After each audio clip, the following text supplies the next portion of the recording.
Ya, Bismillah. Jadi sebetulnya saya memang sehari-hari ini kerjanya pasien narkoba nih, Bu Syifa. Narkoba, HIV, LGBT, makanya kepengen banget supaya orang tua banyak belajar parenting, supaya tidak ada penyimpangan-penyimpangan ya, kenakalan remaja dan anak-anak ya. Baik, jadi kalau kita kepengen kayak seperti ini kan berbagi tugas dan sebagainya, tentu harus kita tahu dulu bahwa ya paling dasar ini rupanya laki perempuan ini berbeda ya. Dan ini surat Ali Imran ayat 36, Bismillahirrahmanirrahim, laisa zakaru kal unsa, dan laki-laki tidak sama dengan perempuan. Ini saya sering banget memperhatikan ayat ini gitu kan, Allah katakan laki-laki tidak sama dengan perempuan, dan ini diteliti rupanya ya. Jadi laki-laki dan perempuan memang tidak identik, tetapi mereka memang spesies yang sama, yaitu manusia. Namun laki-laki dan perempuan itu harus setara, equal, dalam arti memiliki kesempatan yang sama untuk mengembangkan potensi mereka sepenuhnya ya, memiliki juga kesempatan yang sama untuk kita menjalankan ya agama kita ya, memiliki kesempatan yang sama juga dapat pahala ya, tapi memang nggak identik. Justru ini bahkan inilah yang mau menjadikan super tim tadi ya, saling menutupi, saling mensupport gitu ya. Nah, jadi memang kenapa? Karena rupanya sejak di dalam rahim ya, janin ini memang otaknya ini Allah desain ya, dipengaruhi oleh pengaruh hormon ya. Jadi memang didesain begitu. Jadi laki-laki dan perempuan berbeda karena bekerja secara berbeda juga, sehingga laki-laki dan perempuan memahami dunia dengan cara berbeda dan memiliki nilai-nilai serta keutamaan-keutamaan yang berbeda juga.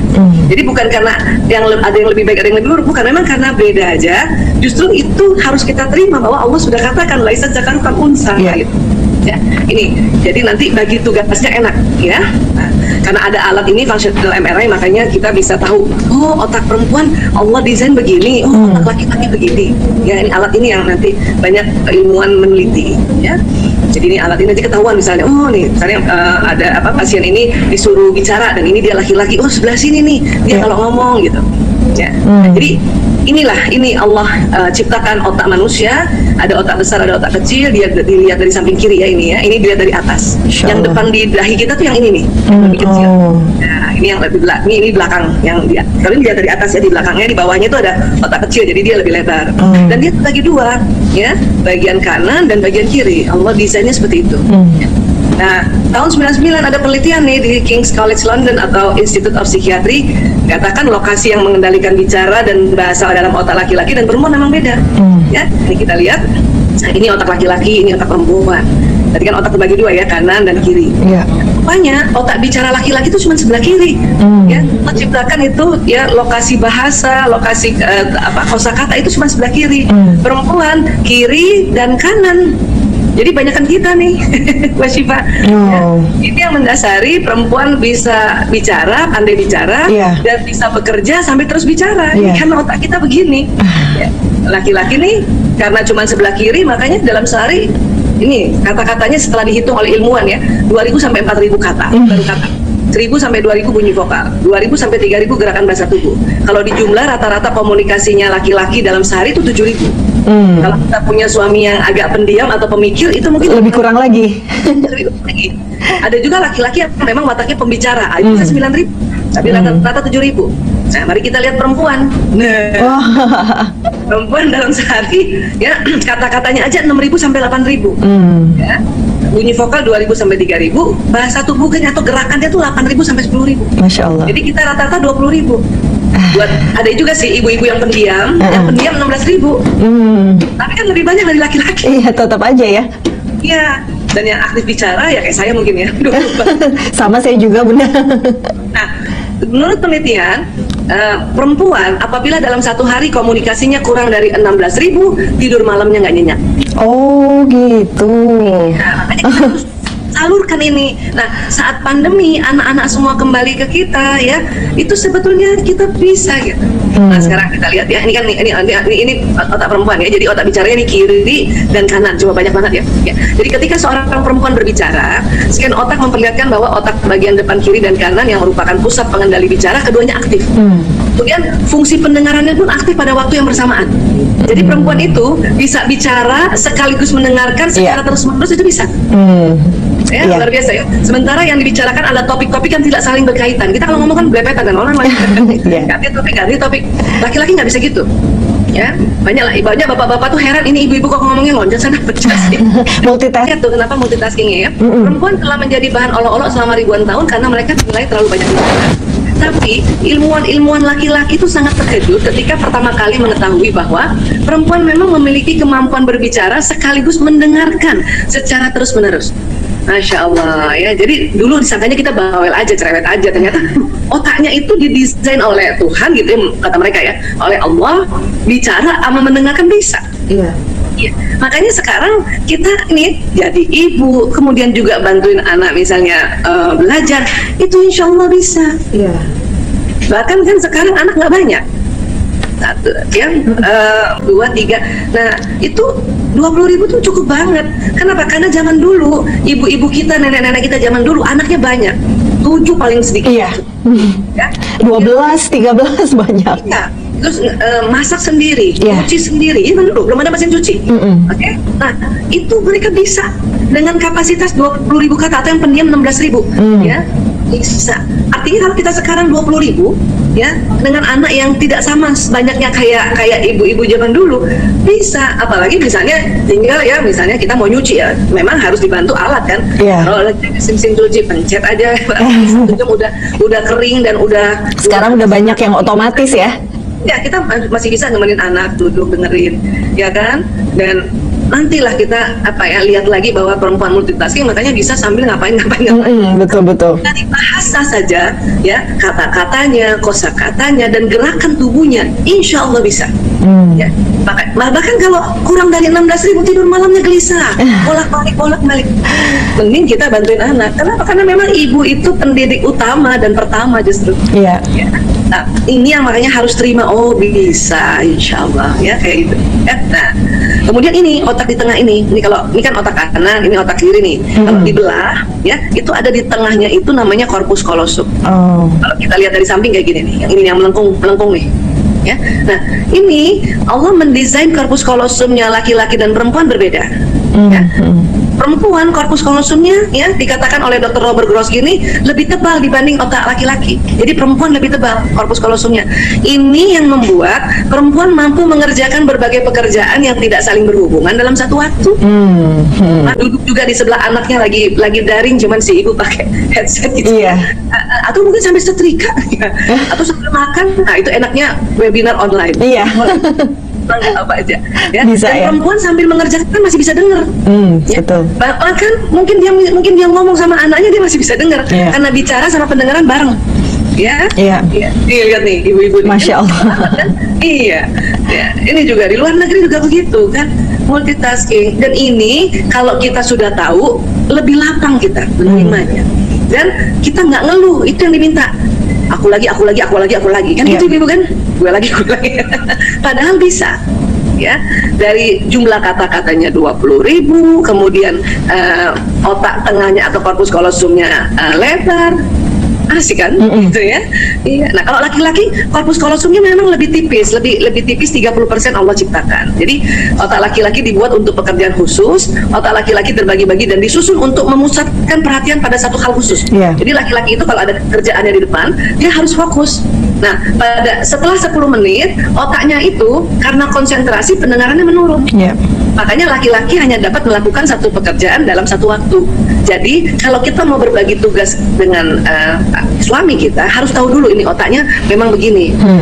Sehingga ya ketika pria membaca koran, ya baca buku, pegang gadget, nonton TV, pria tuh nggak mendengar apa yang dikatakan wanita. Betul, Bunda Aisyah. Kita jangan terlalu baper. Ayah, tolong bantuin dong. Itu suami nggak dengar, lagi konsentrasi dan pendengarannya menurun. Iya. Baru yang ketiga, kadang-kadang mesti harus dicolek dulu. Ya, itu teknik. Ya, kenapa? Karena lagi konsentrasi dan pendengarannya menurun. Kita kalau nggak tahu marah terus loh gara-gara ginian doang. Iya. Nah, itu nggak bakal jadi super. Kenapa? Tenaga kita itu jadinya ya terbuang percuma karena apa? Baper. Bukan betul. super tapi baper. Nah, jadi ini harus paham sehingga kita tahu, oh kita colek aja ya. Karena gini, banyak bapak-bapak bilang begini sama saya, Bu Aisyah, saya heran ya, istri saya kalau manggil marah. Saya bilang itu panggilan keempat, Pak. Yang istri bapak cantik itu panggilan pertama sama kedua. Abi, oh pas dia lagi nengok, oh jelek gitu. Itu yang bikin laki-laki males bantuin kita. Ya. Nah ini juga laki-laki sulit diajak bicara pada saat mencari jalan dan keluar pintu tol. Ini ingat baik-baik. Ya. Kenapa? Karena dia langsung fokus. Nah ini anak laki pun gitu. Makanya nggak usah heran kalau anak laki sedang begini dipanggil ibunya nggak jawab langsung, bukan sengaja. Memang lagi konsentrasi, pendengarannya menurun. Ya. Dan sekarang generasinya memang generasi menunduk. Iya betul Bunda Aisyah. Tapi jangan salah, zaman dulu pun generasi menunduk, mulai ditemukan alfabet yang ditulis di batu, semua juga udah nunduk. Ya, abad-abad lalu ya. Nah, perempuan juga menunduk, tetapi kalau kita panggil anak perempuan dia lebih cepat dengar dibanding anak laki. Ini yang harus paham. Ya, ini harus paham. Ya. Kenapa itu tadi nih korpus kolosum di tengah sini nih Bu Syifa? Laki-laki karena lebih tipis sambung. Ini jadi korpus kolosum itu nyambung kanan kiri. Karena lebih tipis maka otak kanan kerja sendiri, otak kiri kerja sendiri. Makanya laki-laki konsentrasi. Perempuan karena korpus kolosumnya lebih tebal, ini sambungannya lebih banyak. Ini yang membuat perempuan bisa mengerjakan lebih satu pekerjaan dalam satu waktu. Bayangin, dalam satu waktu. Terkenallah istilahnya multitasking. Tapi hati-hati, multitaskingnya juga jangan terlalu terburu-buru atau ya tergesa-gesa, itu jadi kacau nanti otak. Ya, nah ini.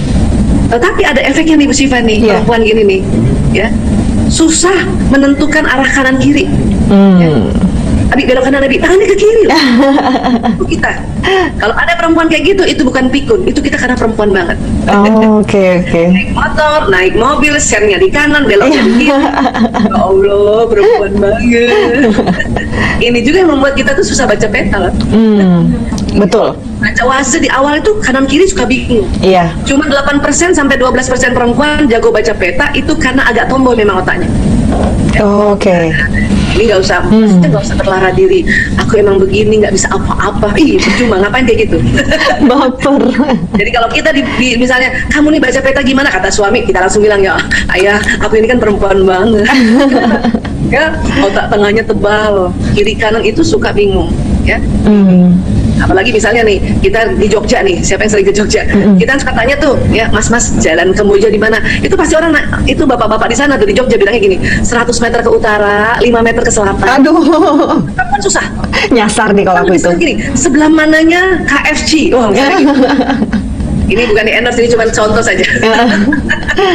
Ya, nah kemudian sudut mata, ini kan mata nih, perempuan tuh lebar kanan kirinya, jangkauannya tuh lebih 180 derajat, cuman ke depannya pendek, kanan kiri. Laki-laki itu sempit, ke depannya panjang. Kenapa? Karena otak mata laki-laki lebih besar dari mata seorang perempuan, dan otak laki-lakinya menyusun membuat bentuk terowongan penglihatan. Artinya yang dilihat cuma yang di depannya aja, cuma dia panjang. Ya, jadi kalau perbedaannya begini nih, perbandingannya nih, perempuan lebar, cuman pendek, laki-laki sempit tapi panjang. Ini saya sering banget. Kita pernah dengar juga di seminar-seminar saya di mana aja gitu. Kenapa? Saya sengaja ulang-ulang. Kenapa? Ilmu ini baru tahun 2006 masuk ke Indonesia.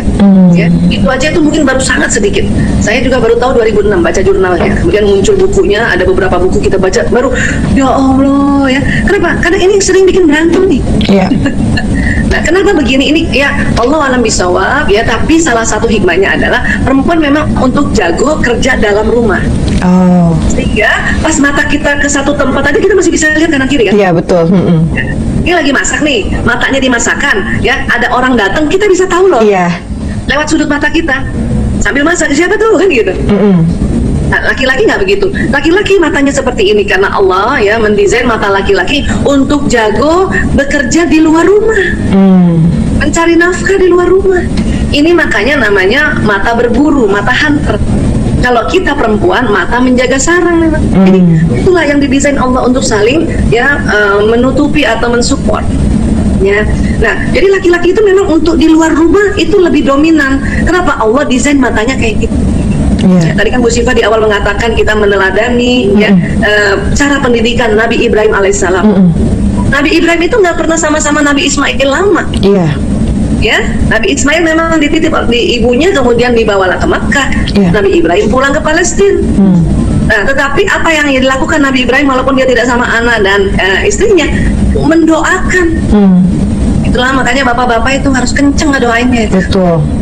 Kenapa? Karena memang doa seorang ayah itu ya sebagai orang musafir itu luar biasa power. Nah, maksud saya ibu-ibu misalnya ya nggak usah juga maksa suaminya untuk ya bantuin dia terus di rumah. Ini ada kesulitan soalnya. Apa sulitnya? Laki-laki itu sering sulit cari barang. Aduh, ini benar banget Bunda Aisyah. Buka kulkas aja kan bingung, mana telur di samping, mana dia lihat. Itu ada gambar kunci, itu seperti rumah tangga saya hampir setiap harinya. Karena matanya lurus Bu Syifa. Iya. Kunci mana kunci? Miring dikit nggak kelihatan. Nah, makanya ini yang harus kita pahami. Kalaupun ada bapak-bapak karena pandemi lebih banyak di rumah dan dia membantu kita di rumah, kita harus paham. Iya. Kenapa? Karena ibu-ibu suka kesel. Misalnya anak laki nih tanya, ya Bunda, ya mentega mana? Ada di kulkas, Nak? Nggak ada Bunda, ada. Nggak ada Bunda. Terus ibunya datang kan? Ibunya dapat kan? Karena dia Dapat bisa pasti. di sini kan? Apa kata ibunya? Ini, makanya cari pakai mata. Iya. Dan laki-laki kalau dibilang cari pakai mata tersinggung. Kenapa? Karena dia sudah pakai mata. ini harus kita pahami. Jadi kalau anak laki mau ngebantuin, bapak-bapak ngebantuin, kita harus tahu bahwa memang ya desain anatomi matanya tidak kayak kita. Jadi kalau ditanya ya mana mentega ya di kulkas nggak ada Bun, ada. Terus kita nggak ada Bun, terus kita bantuin. Ini loh sayang, udah cukup. Diam, mulut kita diam. Karena kalau kita nggak diam, kita pasti bilangnya cari pakai mata. Ya, kalau bisa bilang inilah sayang, masya Allah, mata laki-laki banget. Itu jauh lebih menyenangkan. Ya, ini. Makanya lihat nih, kalau kita suruh bapak-bapak atau suami kita kayak gini, itu sakit kepala dia. Saat beralih dari tugas satu ke tugas berikutnya, otak pria tampak menggunakan energi lebih banyak daripada otak wanita. Iya. Jumlah sel yang diaktifkan juga lebih banyak pada otak pria daripada otak wanita. Jadi kalau multitasking diterapkan pada laki-laki, setengah mati. Mungkin bisa, tapi nggak bisa setiap hari. Kalaupun dia lakukan ini, itu capek banget. Ya. Kalau kita begini bisa, memang otak kita didesain kayak gini. Oke. Ya, bayangin tuh sambil motong, nelpon, ini maaf, ini nyusuin loh. Masya Allah. Ya, dan ini senyum-senyum aja bukannya. Nah kayak gini kan kita bisa nih nelpon nih, ya inilah kita perempuan, ya kita harus terima kodrati ini, ya. Nah ini coba nih kayak gini nih, ini bisa nih coba bayangin. Apalagi kalau di luar negeri nggak ada Iya. kerja sendiri ya. Jadi kalau misalnya kita kerja sendiri itu bukan mundur, justru itu kemajuan zaman. Iya, tapi betul. kalaupun ada yang ngebantuin kita di rumah, syukur banget masya Allah. Ya. Nah bapak-bapak suruh jagain anak begini setiap hari, sakit kepala. Bukannya nggak mau, otaknya bukan didesain untuk ini. Bapak-bapak itu dari zaman dulu didesain untuk ya berburu di hutan, ya cari nafkah. Kalau sekarang karena berburunya bukan di hutan, berburu dari satu tempat ke tempat lain, nah itu tadi naik mobil, naik motor gitu. Itu jagonya laki-laki. Ya. Nah, jadi kalau laki-laki terlalu dipaksa begini, hati-hati kesehatan otaknya. Ya. Nah, jadi harus kita jaga dengan monotasking kalau buat laki-laki. Bagian disebut multitasking terus setengah mati. Tetapi sekali-sekali dia melakukan ini, ya kita bersyukur, alhamdulillah banget. Kalau ada suami udah sampai kayak gini tuh bersyukur banget Bu. Tapi dia capek banget, biarin dia tidur dulu, ya. Iya. Nah, jadi laki-laki memang bisa masak kok, karena masak itu adalah bakat, bukan menyalahi kodrat. Karena kemarin ada yang tanya, Bu Aisyah, suami saya seneng banget masak, apakah itu menyalahi kodrat? Enggak. Masak itu bukan untuk perempuan, masak itu bakat, dan bakat itu ada di otak tengah, baik laki-laki maupun perempuan. Oke. Saya di otak tengah saya, bakat masak saya tuh sangat minim. Sama kayaknya Bu Aisyah sama aku. Malah anak laki-laki saya yang senang masak gitu. Iya. Jadi ini. Tapi laki-laki kalau sudah masak kayak gini, dia nggak bisa lihat kanan kirinya di sini loh. Hanya dia fokus gitu. Hanya heboh tuh, mana kecap nyari lagi. Nah, jadi kalau mau bagi tugas tentu ya, kalau misalnya suaminya senang masak, ya sudah, suruh aja dia masak, nggak usah suruh gendong anak. Kenapa? 10 menit otaknya tuh konsentrasi, pendengarannya menurun, dan matanya kan lurus. Iya. Dia bisa nggak lihat anaknya di sini, nih bisa gelinding nih anaknya. Ya, kalau masih begini bisa. Kenapa? Ini kan satu kerjaan. Nah, ya, jadi kalau bapak-bapak mau suruh, ya mau bantu kayak gini, ayo. Ya, ini memang cocok. Ibu-ibu juga ya harus tahu bahwa syukur alhamdulillah ya dia udah ngebantuin. Dan ini satu fokus, ya. Kenapa? Karena memang harus membantu juga, ya. Jadi suami membantu pekerjaan istri di rumah adalah sunnah. Dari hadis riwayat Bukhari ya, nomor 6039. Aisyah radhiyallahu anha berkata, Rasulullah SAW biasa membantu pekerjaan keluarganya di rumah. Jika telah tiba waktu sholat, beliau berdiri dan segera menuju sholat. Ya, jadi ini sunnah memang membantu, tetapi kita harus tahu bahwa dia yang satu pekerjaan aja dulu. Ini bapak-bapak nih bantuin nyuci gini, ini bisa begini bisa. Asal jangan lagi sambil nyuci dia lihat smartphone lagi bisa gitu. Ya, satu aja, satu.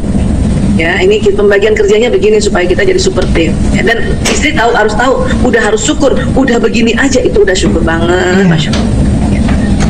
Memang perlu dibantu juga ibu-ibu, kenapa capek nih kalau ya baper, capek kalau nggak ngerti ya. Nah, bapak-bapak bantu begini masih bisa, karena ini kan satu pekerjaan sebetulnya. Ya, satu pekerjaan, apalagi untuk teknologi dia bisa ya. Ini masih bisa begini, cuman hati-hati kalau misalnya dia harus working from home juga, kemudian nanti dia sudah fokus pada pekerjaannya di laptop ini, ya kadang setelah 10 menit itu konsentrasi nggak dengar. Anaknya di samping abi nggak dengar. Kadang ibu-ibu sambil dari dapur ngeliatin apa begini, gayanya gini, paling sering banget ibu-ibu tuh kan abinya nggak merhatiin, tuh kan abinya nggak merhatiin, nggak kayak saya. Nah itu suka ngebanding-bandingin sih. Ya itu beda. Jadi kalau saya sekarang ya, kalau kayak begini suami saya, anaknya manggil dia nggak dengar karena dia sedang mengerjakan sesuatu di laptop ini, saya cuma senyum aja. Ya Allah, laki banget bapaknya. Dan itu jauh lebih menyenangkan ya, kita nggak baper, lapang dada, dan kita nggak menghujat suami atau nggak muncul kepala laki-laki. Ya kasihan kan. Nah, begini bisa bapak-bapak nih, main sama anak, tapi main sama anak aja. Sekali lagi ya, mereka didesain otaknya untuk berburu. Ya, itu berburu nafkah. Jadi kalau dia main cuman waktunya 15 menit aja, syukur banget udah. 10 menit aja udah syukur, alhamdulillah. Ya, ini harus kita paham. Nah, begini juga masih bisa bapak-bapak, bantuin anak membaca, karena ini satu saja, karena dia kalau udah fokus di sini ya, nggak bisa lagi dia ngerjain yang lain gitu. Bapak-bapak juga begitu, kalau mau membantu please ya, smartphone-nya simpenlah dulu sebentar, 10 menit 15 menit itu sangat berguna buat anak-anak. Saya udah sejak 98 Ibu Syifa ngurus narkoba. Memang multifaktorial, tapi faktor terbesar kontribusi karena itu tadi, orang tua tidak rela memberikan waktu barang 15 menit setengah jam untuk sama anak-anak yang hadir kayak gitu. Selalu aja gadgetnya di bawah sini. Ya, mending capek sekarang daripada nanti kalau udah kena narkoba, kena LGBT, tawuran. Ya, nah itu tadi, ini harus disadari ya. Kemudian nah ini kalau ngajak main kayak gini, itu bisa bapak-bapak, apalagi di luar rumah. Udah ya, kasih tugas yang kayak gitu kalau mau berbagi tugas ya. Kalau saya mah suami saya, karena memang dia mencari nafkah di luar dulu dari pagi kadang sampai malam, sudah sampai di rumah dia raja, sudah kita yang layanin, bidadarinya. Ya, nah dilihat di bapak-bapak Indonesia nih ya, kalau cuma satu aja fokus. Iya, nggak usah sambil disambi dengan dengerin gadget. Walaupun anak-anak sekarang generasi Z dan Alpha selalu mencoba ingin multitasking, denger gadget juga sambil makan juga, lihat gadgetnya, mencoba begitu. Perempuan bisa, laki-laki lebih susah. Ya, kan gitu ya, kita sering lihat anak-anak sambil makan sambil dia lihat gadgetnya gitu ya. Iya. Ah, ini seorang suami yang dia bangga banget istrinya kerja nih, Ruben. Tapi memang Sarwenda menurut saya hebat ya. Bukan apakah itu pencitraan atau bukan, tapi saya lihatnya itu sungguh-sungguh ya. Iya. Ini juga sebuah inspirasi lah buat fans-fansnya mereka gitu, termasuk saya juga, ya Allah ya. Ya luar biasa. Nah, sekarang perempuan berbicara senang dengan kontak mata. Jadi kalau punya anak perempuan, kita bicara ya sambil lihat wajahnya atau dilihat mukanya, itu perempuan ya. Tapi laki-laki kurang suka kontak mata. Kalau kita mau nasihati anak laki dan dia tidak lihat ibunya, sudah nggak usah marah. Atau kita bicara sama suami dan suami nggak lihat kita, sudah nggak usah baper. Kenapa? Karena memang matanya laki-laki nggak bisa kontak-kontakan. Cara apa Bu Esa ini? Sklera mata nih yang putih-putih ini, perempuan memang lebih banyak. Ini yang membuat mata perempuan bisa kalau ngomong tatap wajah atau tatap mata. Laki-laki itu lebih sempit. Jadi masing-masing lihat nanti sklera mata suaminya masing-masing ya. Itu dia lebih sedikit areanya. Ya, nah sklera mata atau bagian putih mata pada perempuan lebih banyak bagian putihnya dibanding mata seorang laki-laki. Bagian putih tersebut memungkinkan pergerakan mata dan mengarahkan pandangan yang sangat penting bagi manusia dalam berkomunikasi tatap wajah. Nah ini perempuan bisa. Selama ini orang bilang, abis kalau dia nggak lihat berarti dia nggak dengar dong. Laki-laki bukan begitu. Komunikasi efektif tatap wajah memang, tapi berlaku untuk perempuan. Ya, laki-laki kalau dia lihat terus kita lihatin dia terus, dia kemana-mana nanti. Ya, banyak ibu-ibu juga curhat sama saya lewat DM IG ataupun lewat WhatsApp dan yang lainnya. Anak saya nggak konsentrasi, Bu Aisyah. Saya cuma tanya, bagaimana nggak konsentrasinya? Dia kalau saya liatin, dia nggak mau liatin mata saya. Anak ibu laki perempuan, laki-laki. Saya bilang, ibu, itu fitrahnya begitu. Kalau anak laki-laki, ibu mau, pas ibu ngomong dia lihat muka ibu jangan lihat dia. Itu caranya. Kenapa? Karena banyak ibu-ibu hanya gara-gara gini ngabisin waktu. Lihat bunda, lihat bunda, lihat bunda. Yang sopan, lihat bunda.